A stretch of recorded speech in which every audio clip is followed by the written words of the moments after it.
ಸಕ್ಕರೆ ನಾಡು ಮಂಡ್ಯದಲ್ಲಿ ಇಂದು ಕೂಡ ಕಾವೇರಿ ಕಿಚ್ಚು ಮುಂದುವರೆದಿರತಕ್ಕಂಥದ್ದು. ಇವತ್ತು ಏನು ರೈತ ಹೋರಾಟಗಾರರು ಮತ್ತೆ ವಿವಿಧ ಪ್ರಗತಿಪರ ಸಂಘಟನೆಗಳು ಮಂಡ್ಯದ ಸಂಜೆ ವೃತ್ತದಲ್ಲಿ ಹಳೆ ಮೈಸೂರು ಬೆಂಗಳೂರು ಹೆದ್ದಾರಿಯನ್ನು ತೆರೆದು ಪ್ರತಿಭಟನೆಯನ್ನು ಮಾಡ್ತಿರ್ತಕ್ಕಂಥದ್ದು.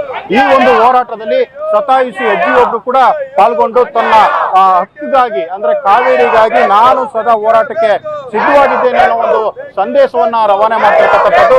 ಇಲ್ಲಿರ್ತಕ್ಕಂಥ ಏನು ಒಬ್ರು ಹಿರಿಯ ಸತಾಯಿಸಿ ಅಜ್ಜಿ ಇದ್ದಾರೆ, ಅವ್ರನ್ನ ಈ ವಿಚಾರವಾಗಿ ಮಾತನಾಡಿಸ್ತೇನೆ. ಮೊದಲಿಗೆ ಏನು ಅಜ್ಜಿ, ನಿಮ್ಗೆ ವಯಸ್ಸು ಏನಾಗಿದೆ, ಎಲ್ಲಿಂದ ಬಂದಿದ್ದೀರಿ, ಇವತ್ತಿನ ಈ ಒಂದು ಕಾವೇರಿ ಹೋರಾಟದಲ್ಲಿ ಪಾಲ್ಗೊಳ್ಳಿಕ್ಕೆ ನೀವು ಏನು ಪ್ರೇರಣೆ ಅಂತ?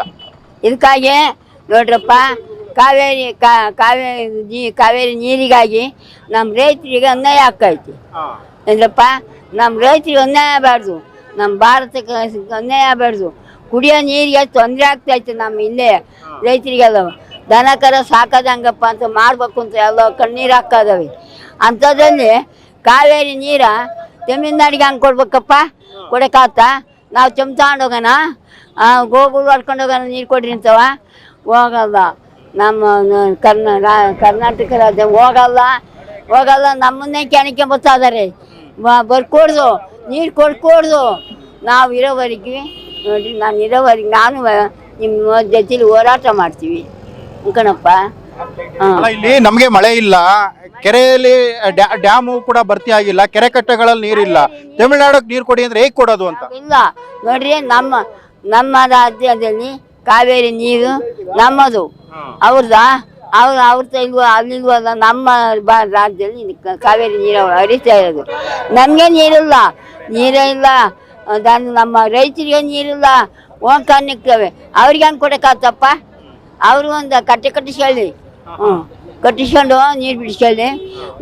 ಇನ್ನು ಮಾತ್ರ ನಮ್ಮ ರಾಜ್ಯ ಕೊಡಲ್ಲ. ಮಂಡ್ಯದಾಗೂ ಅನ್ಯಾಯ ಆಗ್ತೈತಿ. ಯಾಕೆ ಅನ್ಯಾಯ ಮಾಡಬೇಕು ನಮ್ಮ ರಾಜ್ಯಕ್ಕೆ? ಅಷ್ಟು ಹೇಳ್ತಾ ಇದ್ದೀವಿ. ಕೊಡಲ್ಲ, ನೀರು ಕೊಡಲ್ಲ. ಅಲ್ಲ, ಪದೇ ತಮಿಳ್ನಾಡು ನೀರು ಬಿಡಿ ಅನ್ನೋ ಆದೇಶನೇ ಮಾಡ್ತದೆ, ನಮ್ಮ ಪರವಾಗಿ ತೀರ್ಪೆ ಕೊಡಲ್ಲ ಯಾಕೆ ಅಂತ? ನೀರು ಕೊಡಲ್ಲ. ಬೇಕಾದ ನಮ್ಮ ಉಸಿರೋಗ್ಲಿ, ಪ್ರಾಣ ಹೋಗ್ಲಿ, ನೀರು ಕೊಡಲ್ಲ ಕಣ್ರಪ್ಪ. ನಮ್ಮ ರೈತರಿಗೆ ನೀರಿಲ್ಲ, ಕುಡಿಯೋ ನೀರಿಲ್ಲ. ಮಳೆಗೆ ಬೆಟ್ಟ ಸೇರೈತೆ, ದನ ಕರೆ ಹಂಗೆ ಸಾಕ್ತಾರೆ. ನೀರಿದ್ದದ ಕಾಡು ಪಕ್ಷಿಗಳೆಲ್ಲ ಹೋಗಿ ಕಾಡು ಸೇರಿ ಹೋಗ್ಬಿಟ್ಟವೆ, ಎಷ್ಟು ಪ್ರಾಣ ಬಿಟ್ಟವೆ. ಅವಕ್ಕೆ ನೀರಿಲ್ದವ ಸಾಯ್ತಾ ಇದ್ದೀವಿ. ಅಂಥದ್ರಾಗ ನೀರು ಹೆಂಗೆ ಕೊಡ್ತಾರಪ್ಪ? ನೀರು ಕೊಡಲ್ಲ. ಎಲ್ಲಿಂದ ಬಂದಿದ್ದೀರಿ ಅಜ್ಜಿ? ನಿಮ್ಮ ಹೆಸರೇನು? ನಿಮ್ಗೆ ವಯಸ್ಸು ಎಷ್ಟಾಗಿದೆ ಅಂತ? ವಯಸ್ಸು 104. ನಮ್ದು ತುಮಕೂರು ಜಿಲ್ಲೆ, ತಿಪಟೂರು ತಾಲೂಕು, ಕಿಪ್ನಳ್ಳಿ ಹೋಬ್ಳಿ, ತಿಮ್ಲಾಪುರ, ಶಿವಮ್ಮ.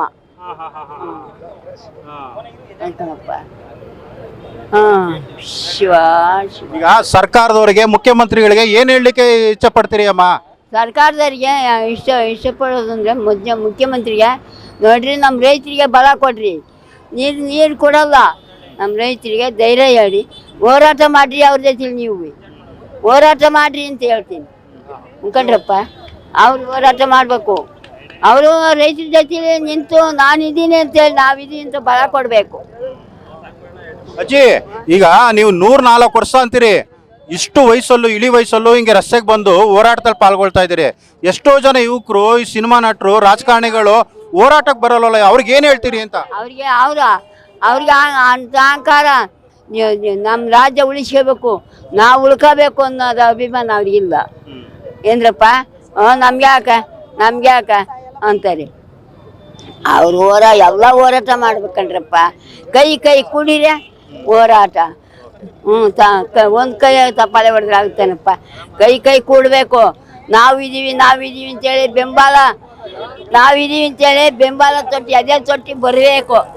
ಬರಲ್ಲ. ಮನೆ ಕುತ್ಕೊಂಡು ಹೇಳ್ಕೊಂತ ಬರಬೇಕು, ಹೋರಾಡಬೇಕು. ನೋಡ್ರಿ, ರೈತರಿಗೆ ಬಲ ಕೊಡಬೇಕು. ಮುಖ್ಯಮಂತ್ರಿ ರೈತರಿಗೆ ಬಲ ಕೊಡ್ಬೇಕು. ಅವರು ಬಂದು ನಾವಿದ್ದೀವಿ ಅಂತ ಹೇಳಿ ಅವರು ಬಲ ಕೊಡ್ಬೇಕಂಡ್ರಪ್ಪ. ಬಲ ಕೊಡ್ದೆ ಮನೆ ಕುತ್ಕೊಂಡ್ರೆ ಹೋರಾಟ ಆಗ್ತಾ? ನೀರು ಕೊಡೋಕ್ಕಾಗ್ತಾ? ಕೊಡಲ್ಲ. ಯಾವ ಕಾರಣಕ್ಕೂ ನೀರು ಕೊಡಲ್ಲ. ನಮ್ಮ ಪ್ರಾಣ ಹೋದ್ರೂ ಕೊಡಲ್ಲ ನೀರು. ತಮಿಳ್ನಾಡಿಗೆ ಕೊಡಲ್ಲ.